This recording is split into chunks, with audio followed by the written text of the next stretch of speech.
Быел Казандагы беренче яңа ел шәһәрчеге Татар дәүләт филармониясындагы скверда булачак.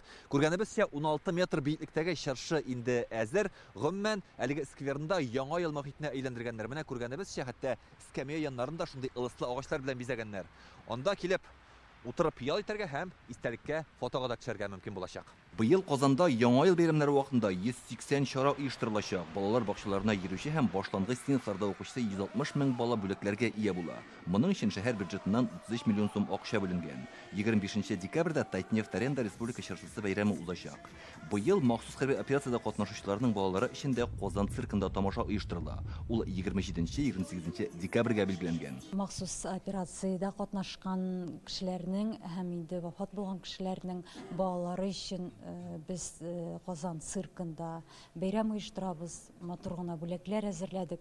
Әлбәттә инде менә шушы бәйрәм аларның күңелләрен биразга гына булса да җылытыр дигән ышанычта калабыз. Казан гаилә үзәге янындагы төп чыршы 23 декабрь көнне кичке сәгать 5 яртыда тантаналы рәвештә ачылачак. Бу шимбә көнне туры килә. Казан халкы һәм килгән кунаклар өчен Лейна Анастасия Макарова һәм Казан шәһәре филармониясе солистлары чыгыш ясаячак. Шулай ук 2024 елның символы аждаһа катнашында да күңелле күренешләр булачак. Гомумән 23 декабрьдә ачылып киткән әлеге төп мәйданда бәйрәм чаралары көн саен 7 гыйнварга кадәр дәвам итәчәк. Казандагы 26 җәмәгать урынында яңа ел чаралары узачак. Горки паркында гаиләләр өчен кышкы маугулар оештырыла. Итек киеп футбол уйнау, каршылыклар аша йөгерү һәм башкалар. Ак чәчәкләр бульварында балалар өчен иҗади мастер-класс үткәргә җыеналар.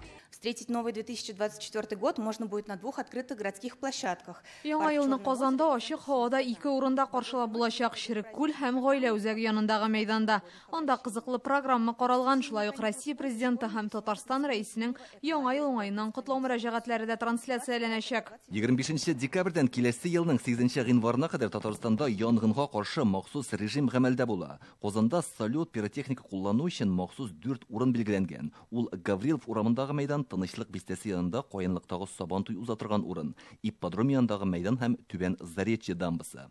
Запреты на фейерверки. Пиротехника, фейерверклар куллану буенча чикләүләр ул иминлекне саклау, кешеләрнең сәламәтлеген кайгырту максатыннан кертелә. Төп максат бәхетсезлек очраклары булдырмау. Һәрбер ишек алдында кизү турга хезмәткәрләр куя алмыйбыз. Район җитәкчеләре халыкка мәгълүматны җиткерсен иде. Сәламәт яшәү рәвеше алып баручылар өчен кышкы спорт чаралары каралган. Башкалада 102 шуалак һәм 15 яңгы трасса эшләй. 30 декабрьдә Локомотив стадионында Кыш бабай призына ярышлар оештырыла. 6 гыйнварда әлеге спорт түрі буенча Раш-туа ярышлары булачак. Илдар Сафиуллин, Алмаз Зиятдинов, Яңа Гасыр каналы.